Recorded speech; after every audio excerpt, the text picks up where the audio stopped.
Medyo mahaba ito, Mr. President. I'll skip reading Section 7, which is about submission and review of project proposals, composing of about 5 or 4 paragraphs. Question, Mr. President, what is the timeline for PMO's approval? Mr. President, we didn't put a timeline. Ang nilagay ho namin ay immediately, if I'm not mistaken, Mr. President. So the understanding there, Mr. President, is as soon as the law is passed, pwede na po sila magsimula na tumanggap ng mga proposals mula po sa mga LGUs at mga CSOs. If the gentleman from Tarlac would wish to include a specific timeline here, Mr. President, we would welcome that in the period of amendments. So does it suggest immediate application or implementation, Mr. President? Mr. President, that's the intention. Let me just review the language. Kapag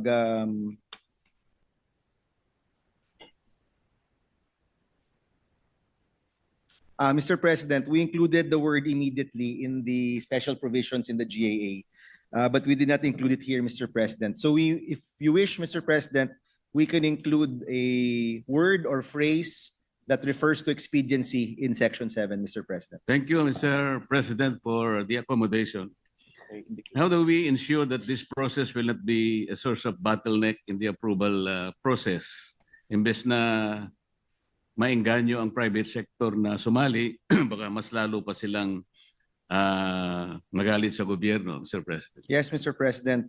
Sa totoo lang, Mr. President, that's really a matter of implementation and oversight. Nakita naman po natin na sa taong ito, 60 lang po ang nagawa ng DPWH na total classrooms. At yung sinusulong po nating modality na ang mga local government unit ang magsasagawa, ang nakikita ho natin ay ang mas mabilis na paggawa. Now, kung maging bottleneck po yan ng DepEd, meron po tayong Joint Oversight Committee na kung saan we will exercise our oversight function para masigurado po na mabilis ang pagsasagawa po ng DepEd at hindi po maging bottleneck nga po, no? And Mr. President, because we've been working with DepEd hand in hand, no, in developing this bill, nakikita rin po nila yung pangangailangan at yung matinding pangangailangan na sa tamang panahon ang paggawa ng classroom at sa tamang presyo. Kaya Mr. President, alam rin po niya na lahat tayo dito nakabantay. In fact, one of the biggest increases in our budget is specifically for the classrooms. Kaya masasabi natin, Mr. President, lahat tayo nakabantay dito, ang DepEd, alam rin niya yung kanyang responsibilidad, and we're hoping, Mr. President, na sa madaliang panahon, magiging mas mabilis ang pagbuo po ng mga classroom. Thank you for the assurance, Mr. President.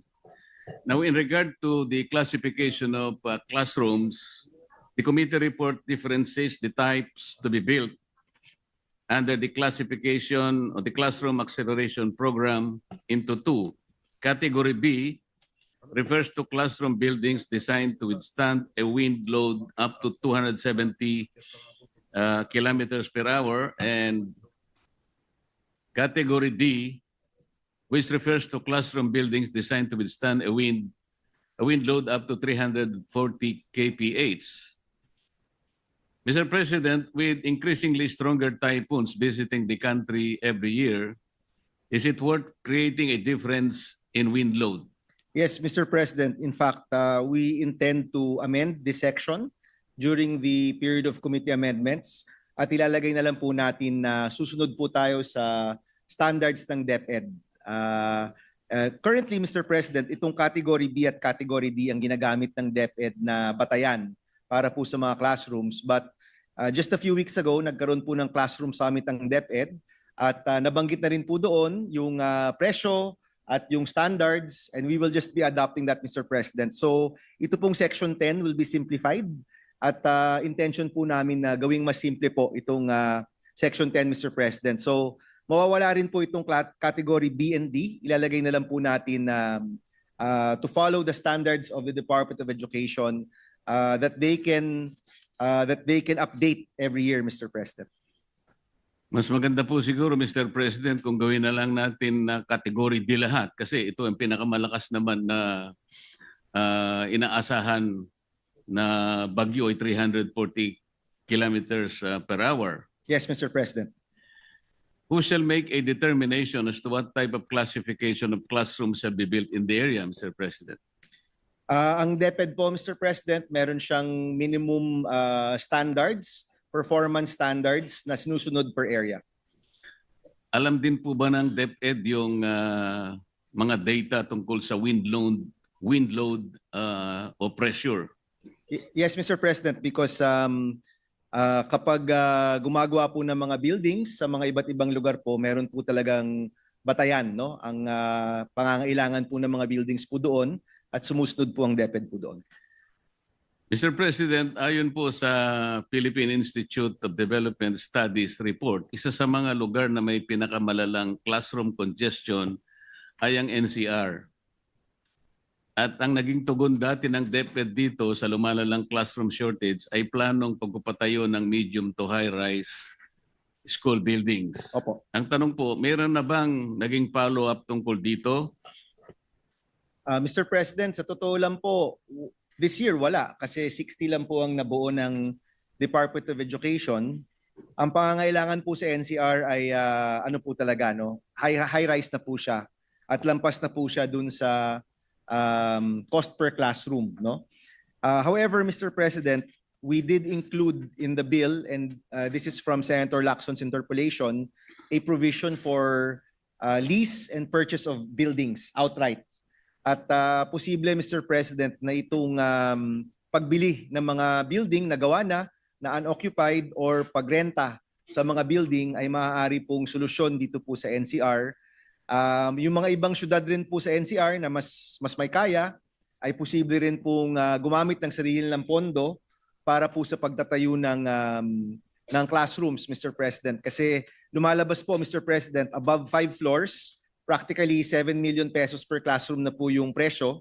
At kadalasan po, yung mga LGU dito po sa Metro Manila, sila na po mismo yung nagbabayad para dito po sa mataas na presyo habang yung DepEd po na lang yung tumutulong po sa kanila dito po sa mga pangangailangan po nila sa classroom. Meron na po bang mga natukoy na mga urban schools, Mr. President, na makakapag-accommodate nitong mga medium to high-rise school buildings? Mr. President, currently wala ho kaming listahan. Ang Cavite at Pasig ay mga na-identify na po. But definitely, Mr. President, kapag napasa na po yung batas, I'm certain that many of these LGUs will start submitting their paperwork. We have also collated some of these requests, Mr. President. Pero sa totoo lang po, it will be up to DepEd to determine kung sino po yung unang makakakuha po ng bagong building. Interesado rin po kasi tayo, Mr. President, kung paano mapapacilitate ng CAP ang construction po ng medium to high-rise school buildings at kung paano po ito mapaprioritize sa urban areas, Mr. President. Yes, Mr. President. We are aware, Mr. President, na pagdating sa mga highly urbanized cities, kailangan ho talaga ng multiple floors na po, no? But if you look at the gap in the whole country, Mr. President, yung karamihan pa rin outside of Metro Manila, single floor po yung pangailangan nila at may lupa pa rin po. Pero sa NCR, mukhang building na po talaga yung kailangan gawin, Mr. President. Maraming salamat, Mr. President. Maraming salamat, Mr. Sponsor, sa mga ilang paglilinaw. We'd like to thank the gentleman from Tarlac for his questions. Maraming salamat po at mabuhay po kayo. Majority Leader. Senator Erwin Tulfo is recognized to continue with the interpellations. Thank you, Mr. President. Will the good gentleman yield to some questions from this representation? Of course, Mr. President. Mr. President, ang tanong ko lang po, ilan po ba, may bilang po ba tayo kung ilang classrooms pa ang kulang sa elementary at high school? Meron na po ba tayong figure o numero? Mr. President, according to EDCOM 2, that number is at 166,000 classrooms. Pero ang numero pong ito sa Kutubgo ay mababa pa. Kasi marami pa pong condemned, marami pa pong nasira dahil sa mga earthquake at typhoons. So posibleng lumalaki po ito habang ang classroom production po natin per year ay napakababa in the last 3 years. So ang ginagamit po nating batayan ay 166,000. Pero sa totoo lang po, Mr. President, ang Kutubgo ay di hamak mataas pa po ito. Meron po bang breakdown kung ilan pong classrooms ang kailangan sa elementary, ilan po ang kailangan sa high school, Mr. President? Mr. President, wala kaming breakdown by grade level, pero by area or by region, meron po tayong breakdown, Mr. President. Nakita ko rin po, Mr. President, na sa panukalang batas po ng ating pong kasama ay ito po ay authorizing the LGUs, the local government, to construct. Ang tanong po natin dyan, Mr. President, maganda po yan, saan po kaya kukunin ng mga LGUs natin ang pagpapagawa ng mga eskwelahan because each LGU has their own priorities, Mr. President. Yes, Mr. President. Because of this bill, Mr. President, pag naging batas na, pwede na pong ma-access ang Basic Education Facilities Fund ng Department of Education, Mr. President, na pinondohan po natin up to 65 billion pesos. So sa pag-uusap po namin kay Secretary Angara, nakikita po niya na maybe up to 60 to 70% of that budget will be provided to LGUs. At yung pinaka-intention po natin, Mr. President, sa tamang panahon, dahil sabay-sabay gagawa, at sa tamang presyo, dahil may price cap or may price ceiling rin po sa ating batas dun po sa presyo ng mga classroom. Mr. President, isa pa pong tanong natin ay kung ito po bang mga classrooms na ito, standard po ba, may susunding standard o uniformity sa bawat bayan? Kung ito ay elementary, para sa elementarya, kung ito po ba ay para sa high school, meron po bang standard at anong standard po ang susundin? Mr. President, meron pong tinatawag na MPSS ang DepEd or Minimum Performance Standards and Specifications. Roughly, Mr. President, 7 by 9 meters po ang classroom na iyan. Meron pong mga standards pagdating sa wind, yung kakayanan na makapag-withstand ng malalakas na hangin. Meron po yan pagdating sa earthquake. The bill, of course, Mr. President, hindi po niya ginagalaw yon. So lahat po ng gagawin dito, kailangan pasok sa MPSS ng Department of Education. But we allowed the proponents or yung mga LGU po na mag-design or mag-suggest ng mga disenyo na bagay po sa kanila basta pasok sa MPSS ng DepEd. Isa pa pong katanungan, Mr. President, kasi sanay na po ang pamahalaan natin magtayo po ng mga classrooms. And yet, yung CR parang nasa ibang building. Meron pong ginagawa ang PAGCOR ngayon. Meron po silang program na kasama na po per floor, may CR po yung pambabae, may CR po yung palalaki, second floor, ganun din po. Ganun din ho ba yun po yung hinahanap ko na kung meron na bang ganitong standard kasi yung usual na bigay o gawa ng DepEd, wala pong CR at nakahiwalay po talaga yung building ng CR ng babae at lalaki. Mr. President, alam ko po, Mr. President, na malaking bagay po to sa inyo at nabanggit niyo po to during our first hearing. Kaya sinigurado po namin, Mr. President, na sa bawat palapag ng mga building na gagawin po ng DepEd, meron pong CR po doon. Panguling katanungan na lang, Mr. President, sa amin pong lalawigan, particular na po sa akin pong lungsod, sa Puerto Princesa, Mr. President, yung mga bata po, kahit sa city na mismo, sa Puerto Princesa City, they have to endure, walking 3 to 4 kilometers one way going to school. City na po ito. Tanong ko po ngayon, Mr. President, meron po bang standard na distance ang bawat building? Kasi you're talking about building po hindi po classrooms. Na kunwari, sa isang barangay, meron pong building na po ng elementary. Tapos yung next barangay niya, medyo mga 3 kilometro. Will this be like per barangay? We're looking at per barangay. Pag naipasa po, lumusot po itong bill ninyo. Ito po ay pang elementary at para sa high school din? Mr. President, our colleagues from DepEd are here at sinasabi po nila na walang standard ngayon sa layo ang mga eskwelahan, no? Na kunyari within 2-kilometer radius dapat may isa pong eskwelahan. Currently wala pong ganoong standard. But and maybe, Mr. President, we can work on a separate provision to address that. But currently, Mr. President, kung nasaan ang mga eskwelahan natin, kung nasaan man sila right now, kulang-kulang na po talaga ng classroom. So this will address that problem. Pero yung problema po ng pagtatayo ng mga classroom na mas madami, ng eskwelahan na mas madami at mas malalapit, we have to probably have another measure, Mr. President. Tama po, Mr. President, kasi nung dumalo po tayo sa Romblon, ito po yung problema ng gobernador nila roon, na yung mga tao na nakatira sa maliit na isla dahil doon ang hanap buhay ng kanilang mga magulang, kailangan po sumakay ng pump boat for 30 minutes para pumunta doon sa main island para mga pagkapag-aral lang. Elementary, kindergarten, hanggang high school. Yes, Tapos Mr. pabalik President. na naman sa hapon. So kung masama ang panahon, minsan wala ho silang pasok. Kaya siguro, ang suggestion lang po, ewan ko kung kasama na po sa batas na yan, na kung maaari po pati yung mga island na mga barangay, malagyan din ho para hindi na ho nalalagay sa alanganin o peligro yung mga Meron bata. pong provision, Mr. President, for GIDA schools, geographically isolated and disadvantaged areas. No? So, sa mga eskwelahan po sa mga malalayong lugar, may priority po sila na gawan po ng classroom. Pero yung lugar na walang eskwelahan, yun hindi po yun covered ng bill po na ito. That must, maybe we can tackle that in a separate measure, Mr. President. But if there is an isolated school, meron na pong eskwelahan, isa po siya sa mga priority areas po ng ating batas. Are we talking here, Mr. President, pang elementarya lamang o kasama na po dito yung mga high school na classrooms, Mr. President? Kasama po, Mr. President. Maraming salamat po, Mr. President. Yun lamang po, I support this bill, Mr. President. Thank you, Mr. President. Thank you very much. We would like to recognize now our distinguished colleague, Senator Robin Hood Padilla. Maraming salamat po, Ginoong Pangulo.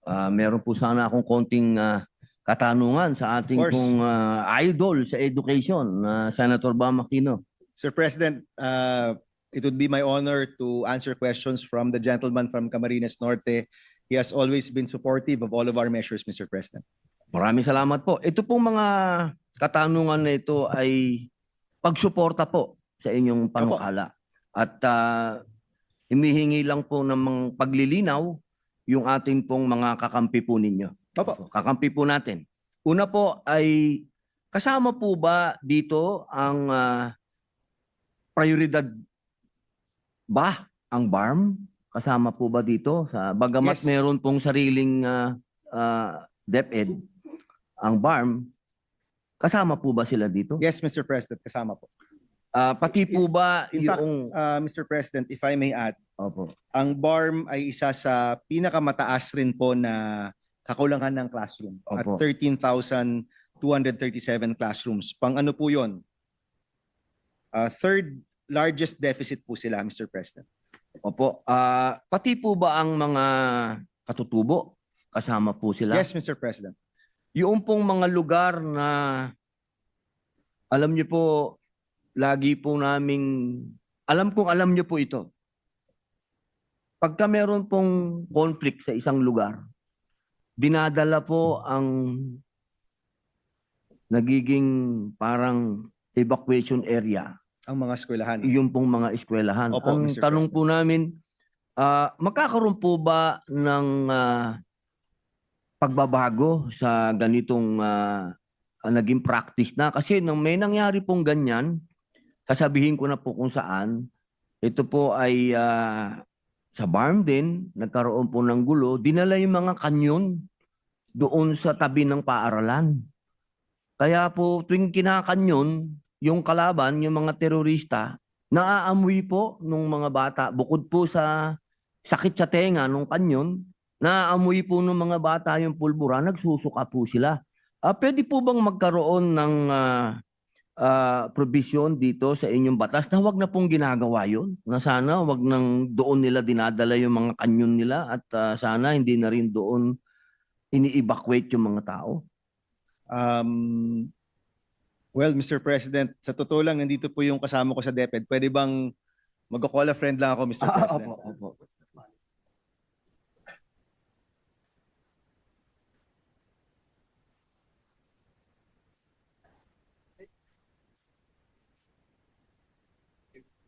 Mr. President, kapag may mga extraordinary circumstances, ginagamit po talaga yung mga classroom bilang safe refuge. However, Mr. President, merong department order na may limitation yung oras. So far, Mr. President, yun pa lang talaga yung rules And Opo. most of the time, Mr. President, itong mga extraordinary circumstance are natural calamities.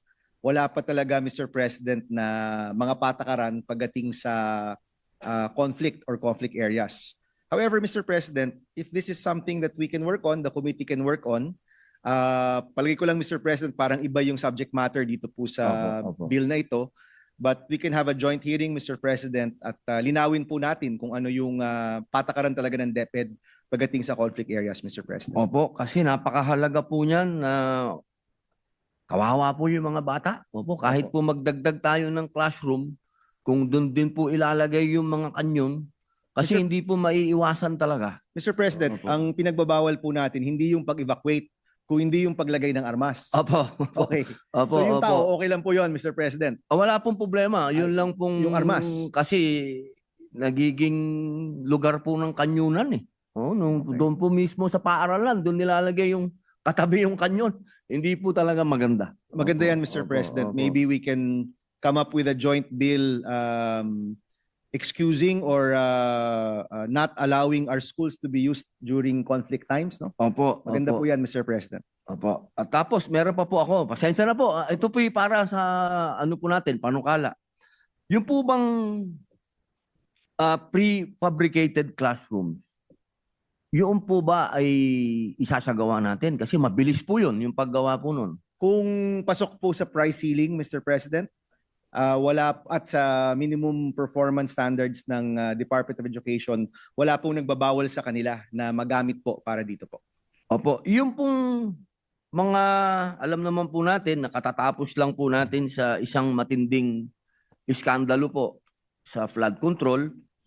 Hindi po ba nyo nakikita na maaring gamitin po ito ng mga local official para dito naman po sila magtuon ng kanilang kalukuhan? Kaya Mr. President, naglagay tayo ng price ceiling. If you remember, Mr. President, I think nag-attend rin po kayo noon, yung first hearing po natin, na pag-alaman po natin na umaabot ng 3.5 million pesos per classroom yung gawa po ng DPWH. At sinabi po nila yan sa harap ng mga local officials na practically kalahati lang po yung presyo at sa harap ng mga NGO na kung saan 1 to 1.2 million lang po yung paggawa ng classroom. So yung pinaka safety measure po natin, Mr. President, dito po sa overpricing, naglagay po tayo ng price ceiling. So ito pong price ceiling na ito, 28,000 pesos per square meter, napag-aralan din po yan ng DepEd, napag-aralan po ng iba't ibang arkitekto, quantity surveyor, iba't ibang volunteers na tumulong po sa amin dito. At sa tingin po nila, itong 28,000 per square, roughly 1.7 to 1.8 million per classroom, ay nasa tamang halaga po, Mr. President. So, ang pinaka-safeguard natin, Mr. President, naglagay tayo ng price ceiling dito po sa paggawa ng classroom. Hindi po pwedeng lumampas po dito. Opo, mapakaganda po niyan. Meron pong tanong po ito, mga eyepiece po ito. Tanong Opo. po ng ating mga eyepiece dahil nabanggit niyo po na kasama po sila dito. Yes, Mr. President. Pwede daw po ba na kapag itinatayo itong mga classroom na ito, eh sila ang makasama, sila ang kunin na magtayo? Kasama po sila sa para magkaroon po sila ng ownership? Meron po bang ganun provision? Wala po, Mr. President. At sa totoo lang, posible po na yung LGU makipag-partner sa kanila. Pero ang expectation ko kasi, Mr. President, ipapabid pa ito ng mga LGUs, di ba? Para mayroon talagang gagawang contractor or may gagawa talagang professional na grupo. Siguro po, kung meron silang ganong klaseng professional organization, they can participate, Mr. President. Pero But- hindi po sila pipigilan. Halimbawa po, Hindi po, makipag-usap po sila sa LGU. Hindi po, Mr. President. Opo, kasi yun po ang laging hinihingi ng ating mga katutubo na maging party po sila. Opo, Mr. President, maybe kasi po yung paggawa naman po ng classroom, marami naman pong aspeto yan eh. Meron pong Opo. preparation ng lupa, Opo. meron Opo. pong pag-clear ng lupa, meron pong paglagay ng mga puno. Alam ko po, Sa ano labor, po yan. sa labor. Labor. Opo, Opo, so labor. baka doon po, no? Pero yung technical na paggawa ay dapat po talaga mga engineers Opo, at opo. mga nasa construction para masigurado po yung standards ng DepEd. Opo. So okay po sa manpower. Okay po sila.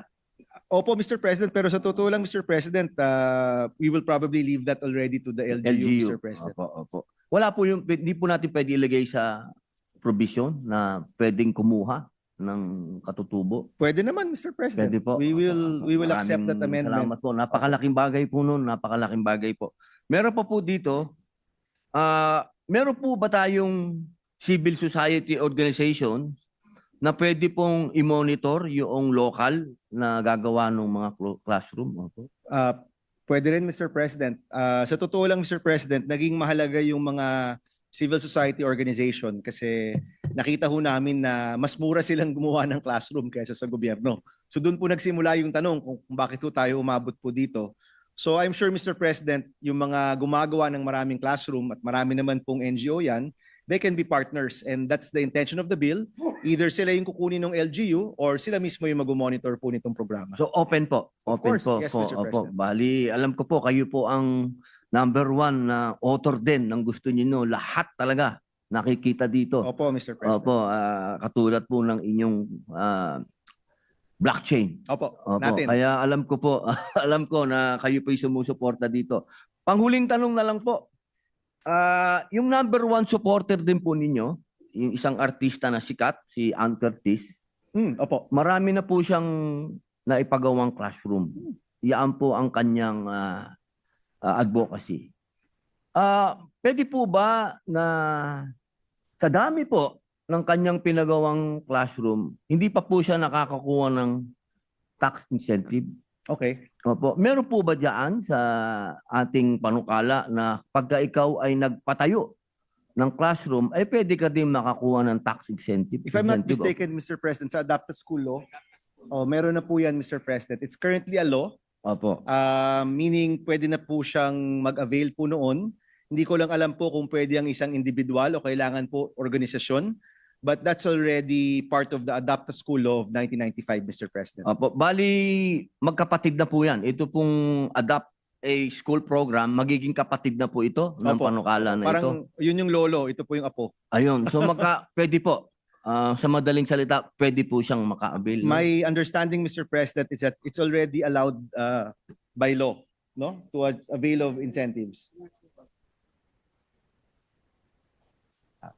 We can check that, Mr. President. But alam ko po na meron pong incentives yan, Mr. President, pero sa totoo lang, Mr. President, di naman ata binibigay rin yung mga Opo, yun po ang incentives, no? yun po Kahit sana nakabatas na po. ang hihilingin namin dahil napakadami po na gustong magpatayo ng classroom. Sa totoo lang po. Opo, Mr. President. Oo, dahil lalo na po sa mga supporter po ninyo ng mga artista.